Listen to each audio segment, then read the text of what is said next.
Welcome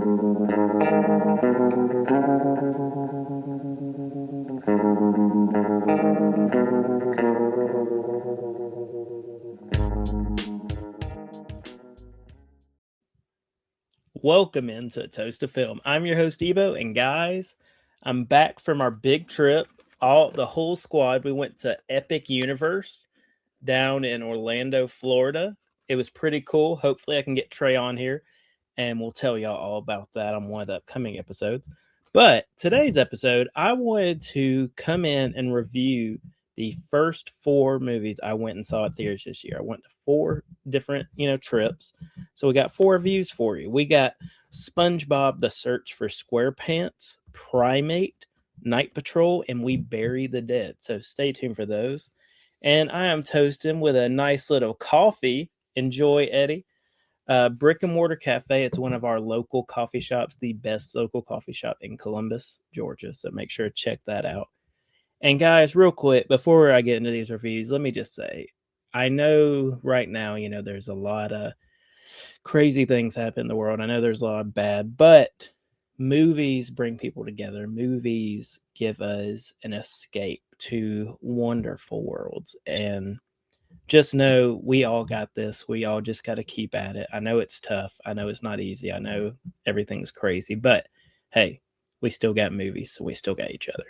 But let's get in these reviews. I'm going to start out with, the kid review so we can move on to some more crazy things. But we got Spongebob, The Search for Squarepants. This is from director Derek Dryman.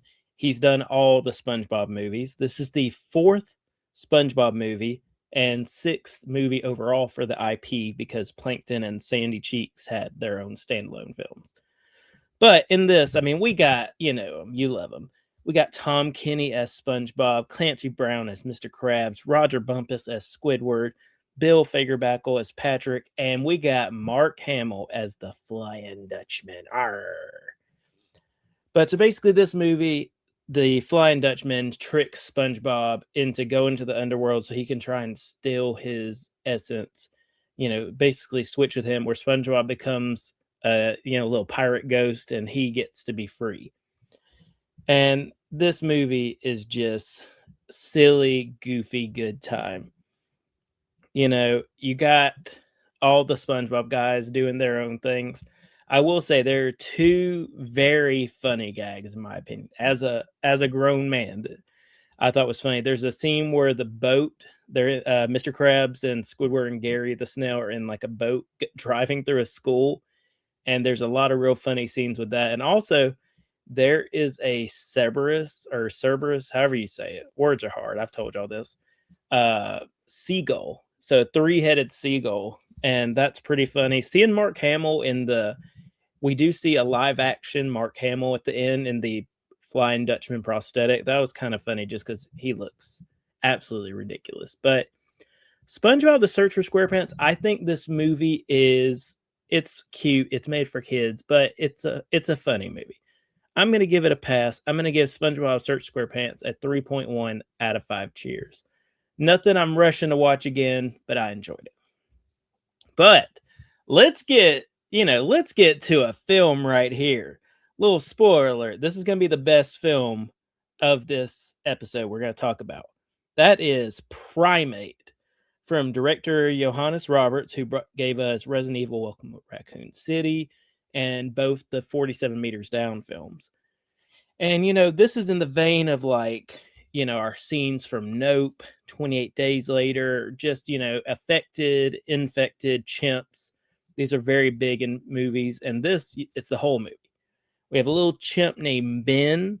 And, he gets a little bit of rabies. You're not supposed to have rabies in Hawaii, but here we are. And then he just goes on a spree. This was one of the AMC Screen Unseens. And let me tell you, packed house. And we all had a great time with this. So we got Johnny Sequoia as Lucy, Jess Alexander as Hannah, Victoria Wyatt as Kate, Benjamin Ching as Nick.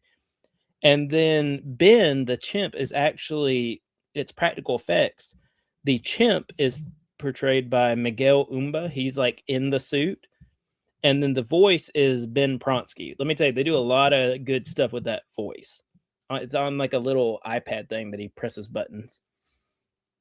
So the thing you need to know about Primate is when I saw this trailer, I was like, this movie looks cheeks. I can't imagine this movie's going to be any good. January dump film.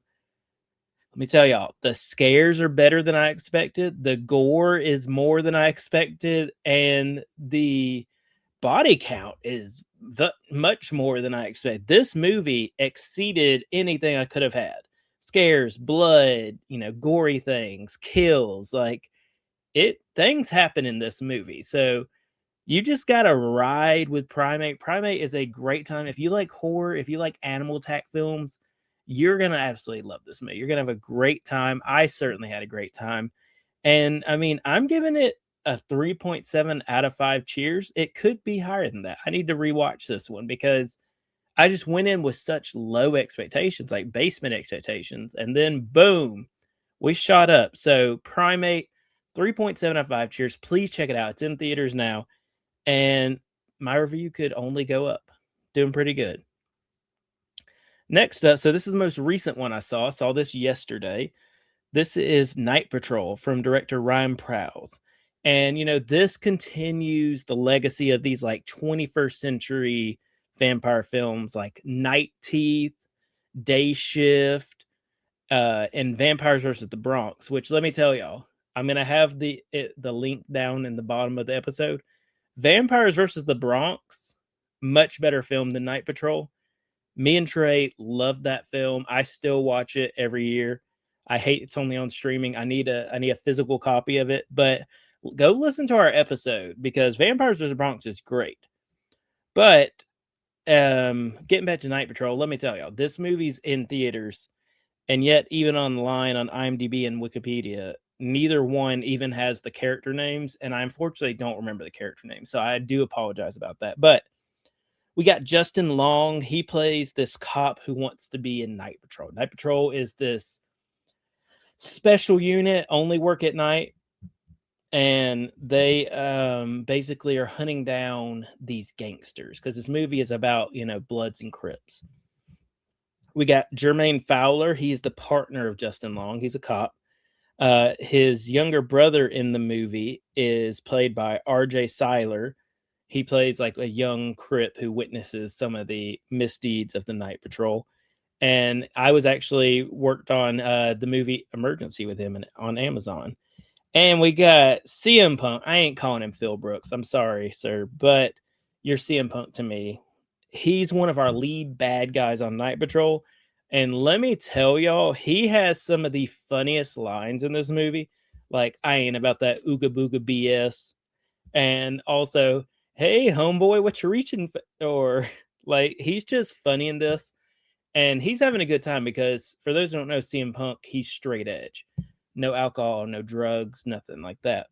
And in this, he's smoking cigars, he's snorting cocaine, he's going wild in this. But the problem with this movie is the script is bad, the dialogue is bad, and they never fully commit to vampires. Like, these are fast, undead beings that can only come out at night that drink blood. But, we're not going to straight up call them vampires, except like maybe once or twice, but we're going to call them other things. And they wear like these metal, almost like little grills that have like the vampire teeth. So, I mean, it was a choice. It's a choice. But this movie, everything feels bare minimum with this movie. It feels like, like Night Teeth, decent. Day Ship, decent. Vampires vs. Bronx, amazing. Vampires vs. Bronx should replace this. Even Bright, which I'm a big fan of. I know a lot of people crap on that movie, but Bright with Will Smith, I love that movie.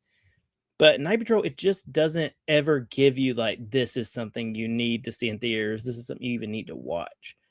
It's just not good. It's a step above a Tubi film and a step below whatever you consider the best streaming service. But Night Patrol unfortunately falls very short. I'm gonna give this like I got some laughs from CM Punk's. Jermaine Fowler's really trying in this movie. Like, he's bringing a lot to this movie. But I'm going to give it like a 1.9 out of 5 cheers. It's just forgettable. This is a January dump film.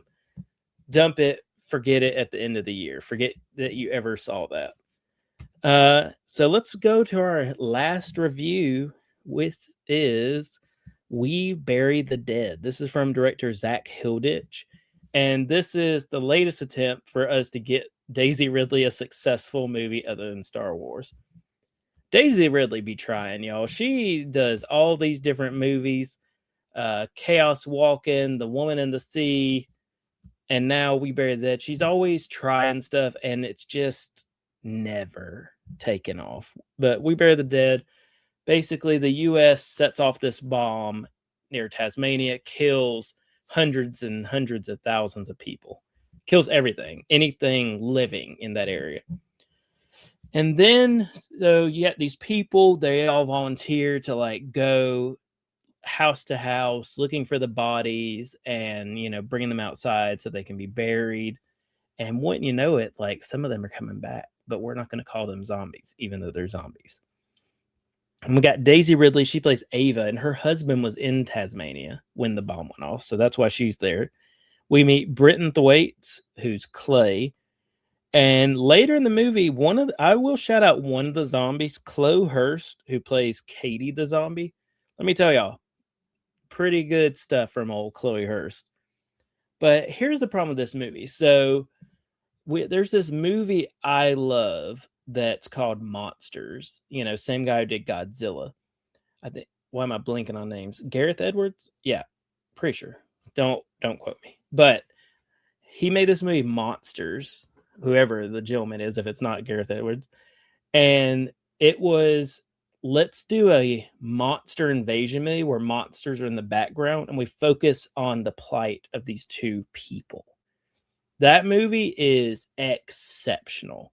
You don't even need the monsters because they do so well with having them in the background and stuff where the world is affected, but we're still focusing on just the drama of these two people trying to get from point A to point B.